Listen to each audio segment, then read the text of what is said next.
What's up, guys? Campbell here, and today I want to jump into a topic that I just think is really misunderstood.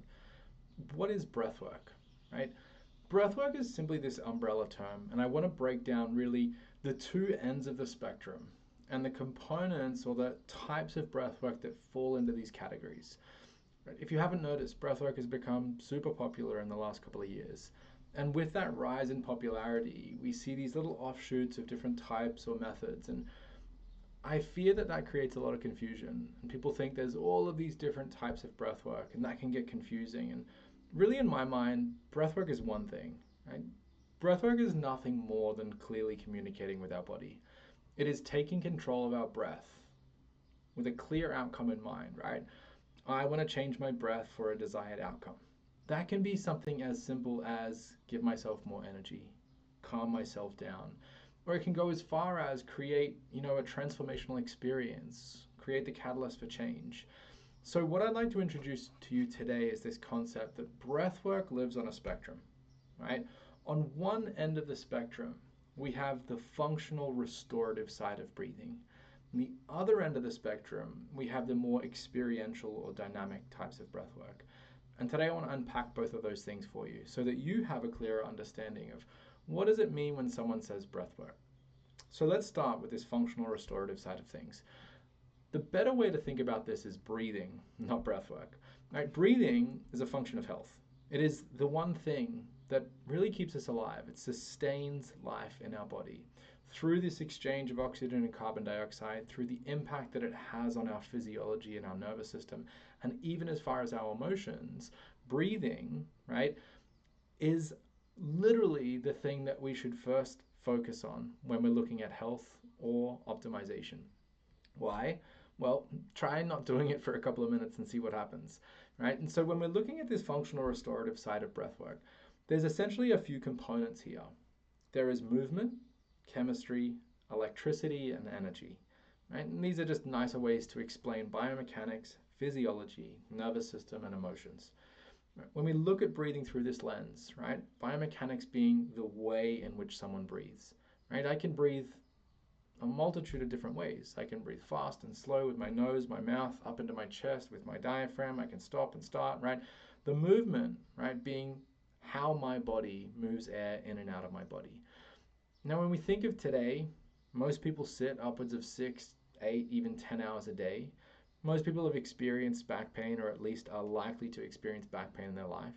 Right? When we look at digestive issues, when we look at surgery, when we look at things like pregnancy, all of these things can have a direct impact on the way in which someone breathes. Physiology really is this understanding of how our breath impacts the chemistry of our body. Right? Oxygen, carbon dioxide are the things that keep us alive.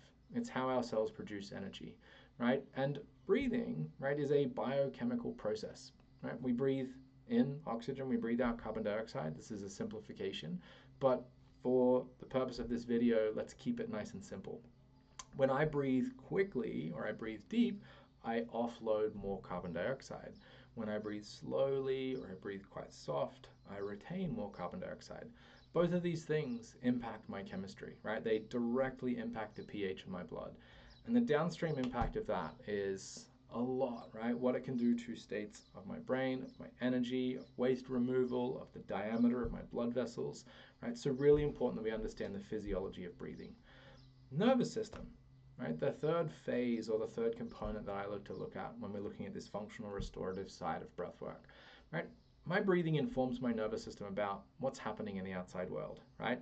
If I'm breathing short, shallow, fast up into my chest, right? Evolutionarily, that has always meant something stressful is happening, right? I'm running away from the tiger, I'm at war with this opposing tribe, right? Whatever it might be. So my nervous system responds pretty predictably to changes in my breath. Whereas when I breathe slow and steady, nice and rhythmical with minimal effort, I'm using my diaphragm, again, my nervous system interprets that in a pretty predictable way. There mustn't be anything threatening happening right now because I'm breathing slow and steady. And so when we look at the nervous system aspect or how it's influenced by breathing, we start to tease apart why breath work is so damn impactful, right? Because it can start to inform the nervous system that we are in a state, right, that is safe, that it's appropriate for us to stop engaging in processes of survival, right, and action and reactivity, and start engaging in processes of recovery, restoration, and repair. And so the nervous system essentially listens to our breath to decide what is the appropriate state for me to be in. And then finally, we look at emotions. Now, there's beautiful research to show that our respiratory patterns, how we're breathing, and our emotional state, how we're feeling, are very intimately connected. In fact, you don't need me to tell you this. What happens when you're feeling really frustrated? Right? We take that sigh of frustration. What happens when you're feeling really relaxed? Right? That sigh of relief. You're not deciding to do that. That breath is a reflection of your state, right? And so we see this correlation, this relationship between how I'm breathing and how I'm feeling. So through these four little pillars, right? Movement, chemistry, electricity, and energy, we start to unpack when breathing is working well to support the body, and perhaps when it's not working so well and it's actually impacting the body in a negative way, right? Dysfunctional breathing through this lens on the functional side of things is incredibly prevalent, right? And it's incredibly overlooked, under-addressed, and misdiagnosed. And so when we start to look at breathing as a function of health, then we can start to assess, right, imbalances that people may have, bad habits that they may have formed. We can start to work on restoring breathing to its optimal state for the impact that it can have on someone's physiology, nervous system, emotions, and their posture and movement. Now, if we walk all the way to the other end of the spectrum, now we have this more experiential, dynamic, active styles of breath work. This is what people typically think of when they hear the word breath work. Maybe a bunch of people laying in a room, hyperventilating, right? Crying, laughing, screaming, having this cathartic experience. Now, in my mind, the way that I teach, this should follow on from the functional restorative side of things. Yes, experiential breathwork can be incredibly impactful, but it does nothing to address the patterns of breath that I have, the thing that I'm doing 20, 25,000 times a day, right? And it can, for some people, be a problem. Right? You're someone that's really high anxiety, maybe you experience panic attacks, you've got dysfunctional breathing patterns. You lay down and do 30, 40, 50 minutes of hyperventilation, you're not going to feel good, right? You're likely to experience more anxiety. Maybe you're going to have a panic attack, right? It is adding fuel to the fire, right, that is burning. And so we always want to kind of make this decision of, do I need restorative breath work or do I need experiential breath work?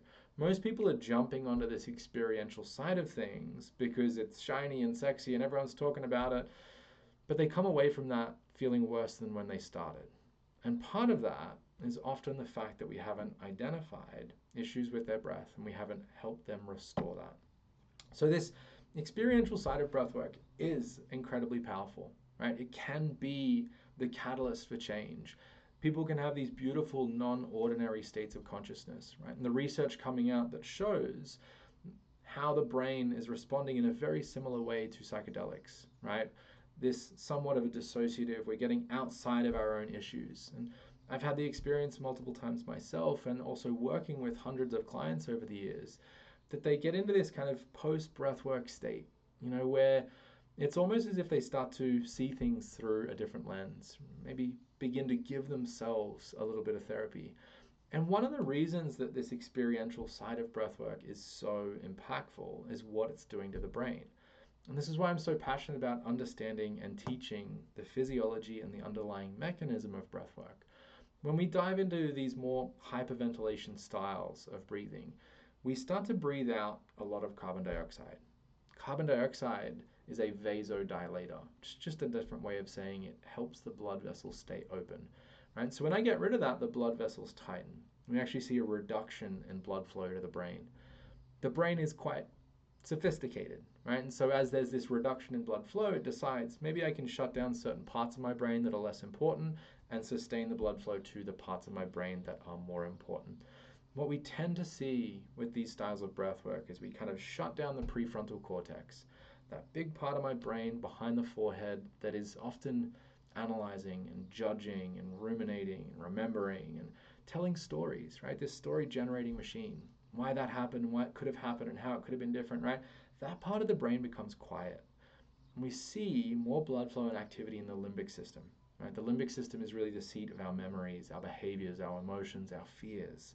And so we kind of quiet the voice in the head that maybe says, should have done this, should have done that, right? And we open up to what some would call the subconscious, right? What's below that level of my thinking, my thought, and I allow some of that stuff to come up. And so people have these quite impactful experiences. They have intuitions and insights and memories. They feel like they let go perhaps of trauma, of difficult memories, of challenges, or they have insights about what they should be doing going forwards. Right? We're kind of knocking out the part of the brain that's always talking us down and being logical, and we're opening up that more emotional aspect. But again, I want to shine a light that it's not everyone that has these beautiful experiences, right? Some of you that are listening to this maybe have done breath work and had a not so optimal experience, right? Where anxiety came up, where trauma came up, and you weren't supported in that experience. And so when we are approaching these more dynamic styles of breath work, it is so important that we focus on setting safety, right? That we, as the practitioner or facilitator, are equipped, right, at handling those types of experiences. And if we're not, we should really ask ourselves a question, right? Should I be pushing people into these non-ordinary states? Should I be pushing people into this experience if I don't feel confident in supporting them through that? Because I've had dozens of people come to me that have had a breathwork experience that they felt unsupported, right? Where trauma came up, where a lot of pain and difficulty came up, and they didn't know how to navigate that experience, and it left them worse off than when they started. And if our goal is to support people in their journey for health, then we don't want to be putting people in that situation. And so when we think of breath work, I want you to try and start to think of these two ends of the spectrum. On one, we have the functional restorative side of things, where we're working on the pattern of breath, the physiology of breathing, how it supports our nervous system, and how we can influence and regulate our emotional state. And as we move along this spectrum, we start to move more to the dynamic styles that often involve longer duration, higher intensity, and often higher velocity, right? I'm breathing harder and faster. And this is where we're triggering certain aspects of our physiology to get ourselves out of the way and to have what can be a very powerful experience, but it can also be a very painful experience if setting and due care is not taken. And so let's start to, broaden the conversation around breathwork.